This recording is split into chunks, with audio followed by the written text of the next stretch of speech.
ହାଏ ସାଙ୍ଗମାନେ, ମୁଁ କ'ଣ ପାଇଁ ଚିଆର ଉପରେ ଗୋଡ଼ ଲଦି ଦେଇ ହାଲିଆ ହୋଇ ବସି ପଡ଼ିଲି ଚାଲନ୍ତୁ ମୁଁ ଆପଣମାନଙ୍କୁ କହୁଛି। ଯେହେତୁ ଆଜି ରବିବାର ମୁଁ ଲାଗି ପଡ଼ିଲି ଆମର ଘର କାମରେ। ସକାଳୁ ଉଠି ମୁଁ ଲାଗି ପଡ଼ିଲି ବ୍ଲାଙ୍କେଟ୍ ଧୋଇବାକୁ।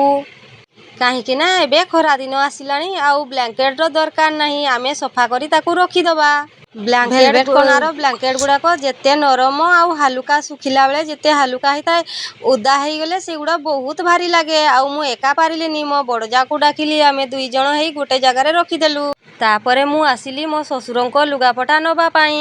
କାହିଁକି ନା ମୋ ଶ୍ୱଶୁର ଜଣେ ପାରାଲିସ୍ ପେସେଣ୍ଟ। ଆମେ 2 ବୋହୂ ଯେତେବେଳେ ଯାହାର ସମୟ ହୁଏ ଆମେ 2 ଜଣ ସଫା କରିଦେଉ। ଯେହେତୁ ରବିବାର ଥିଲା, ମୋ ସ୍କୁଲ ଛୁଟି ଥିଲା, ତେଣୁ ମୁଁ ମୋ ଶ୍ୱଶୁରଙ୍କ ଲୁଗାପଟା ଆଣି ସଫା କରିବାରେ ଲାଗି ପଡ଼ିଲି। ତାପରେ ସେଗୁଡ଼ାକୁ ଭଲ ଭାବରେ ଧୋଇ ଶୁଖେଇବାରେ ଲାଗି ପଡ଼ିଲି। ତାପରେ ଆମେ ଆସିଗଲୁ 2 ଜଣ। ଆମ ସ୍କୁଲର ବେଡ୍ ଗୁଡ଼ା ବହୁତ ଅସନା ହେଇଥିଲା ଆଉ ମଇଳା ହେଇଥିଲା, ତ ଆମେ 2 ଜଣ ସେଗୁଡ଼ାକୁ ଖୋଲିବାରେ ଲାଗି ପଡ଼ିଲୁ। ଆଉ ମୋ ପୁଅ ବି ସାହାଯ୍ୟ କରୁଛି। ଘର କାମ ହଉ କି ସ୍କୁଲର କାମ, ମୋ ପୁଅ ଯେତିକି ପାରେ ସେ ନିହାତି ସାହାଯ୍ୟ କରେ।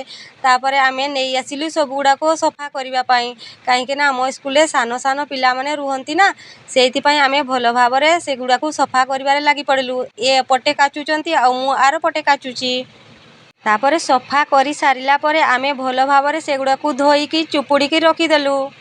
ତାପରେ 2 ଜଣ ଛାତ ଉପରକୁ ନେଇ ଆସି ଭଲ ଭାବରେ ଶୁଖେଇ ଦେଲୁ। ଶୁଖେଇ ସାରିଲା ପରେ ଆମେ ବେଡ୍ ଗୁଡ଼ାକୁ ଖରାରେ ଦେବା ପାଇଁ ନେଇ ଆସିଲୁ। ଗୋଟେ ତିର୍ପଲ ମେଲେଇ ତା ଉପରେ ବେଡ୍ ଗୁଡ଼ାକୁ ଭଲ ଭାବରେ ଶୁଖେଇବାରେ ଲାଗି ପଡ଼ିଲୁ। ଆଉ ମୋ ପୁଅ ସାହାଯ୍ୟ କରୁଛି। କାହିଁକି ନା ପିଲାମାନଙ୍କୁ ସଫା ସୁତୁରା ରଖିବା ଆମର ଦାୟିତ୍ୱ। ଆଉ ମୋ ରବିବାର ତ ଏମିତି କାମ କରି କରି କଟେ। ଆପଣଙ୍କ ରବିବାର କେମିତି କଟେ କମେଣ୍ଟରେ ନିହାତି କହିବ।